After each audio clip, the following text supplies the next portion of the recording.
Hey, before we get into it, hit that like button and subscribe if you're tired of political smoke and mirrors, because today we're cutting through the noise. All right, let's get into it. So what's really going on between Donald Trump and Anthony Albanese? Because something's off. And if you're paying attention, you probably noticed it too. It's not just about scheduling. It's not about logistics. It's a message. And that message, Australia doesn't matter right now, at least not to Trump. Now that's a harsh take, right? But let's just look at the facts. Trump's been meeting with a laundry list of world leaders this week. Zelensky? Check. Ursula von der Leyen? Check.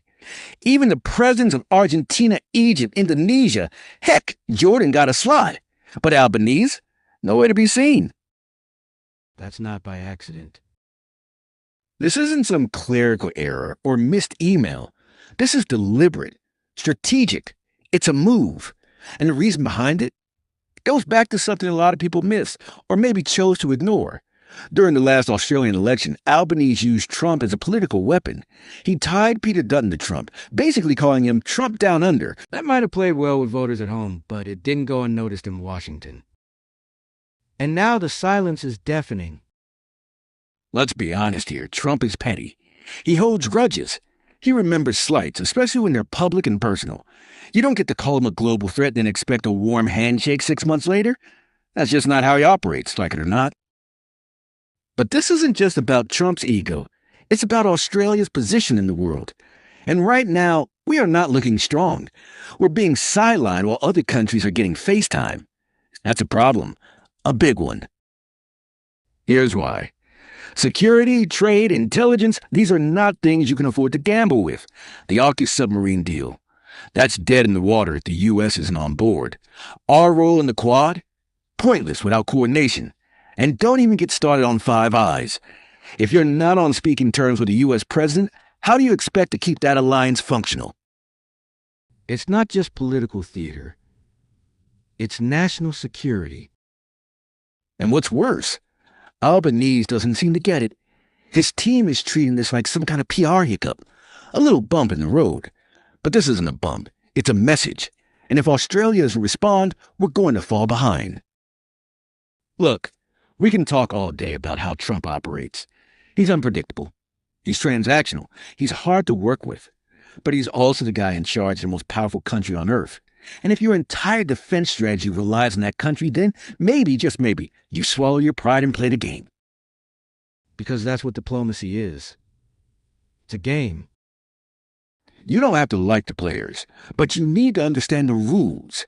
And right now, Albanese is either ignoring the rules, or worse, he doesn't know them. Let's talk about the optics here. When you get passed over for a meeting and then you try to catch the president at a cocktail reception, that's not diplomacy. That's desperation. That's not a strategy. That's a photo op. And it makes us look weak.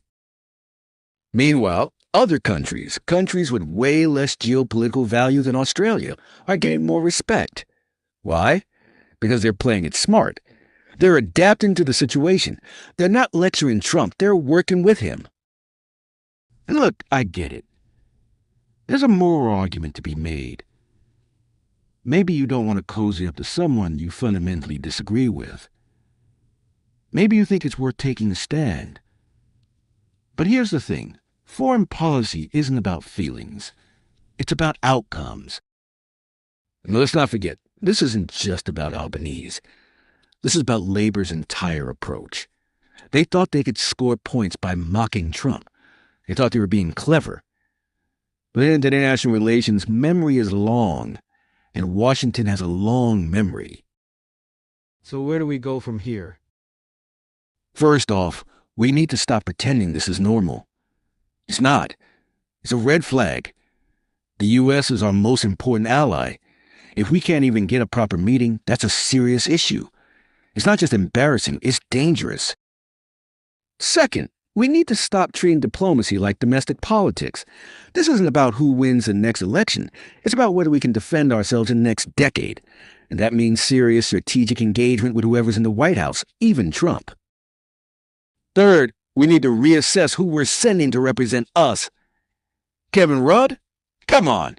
That was never going to work. He's got a reputation in Washington, and not a good one. You need someone who can build bridges, not burn them. Someone who understands that relationships matter, because right now, ours is falling apart. And finally, we need to accept that Australia isn't at the center of the universe. We can't afford to act like our words don't have consequences. When you take shots at a sitting or former U.S. president, you better believe it's going to come back around. That's not fear, it's reality. So here's the bottom line. This isn't just about Albanese getting ghosted. This is about the future of our alliances, our defense, and our global standing. And unless we change course, we're going to find ourselves isolated when we need support the most. Like I said at the start, this is political theater. This is the real world. And in the real world, perception is power. Right now, Australia is being perceived as irrelevant, and that should scare the hell out of everyone. All right, that's it for today. If you found any of this helpful, or if you just want to hear more unfiltered takes on what's really going on, hit that like button, subscribe, and drop your thoughts in the comments. I want to hear what you think. Is this just a temporary hiccup, or are we looking at the beginning of a long-term decline in U.S.-Australia relations? Let me know. Thanks for watching. Stay sharp, stay skeptical, and I'll catch you in the next one.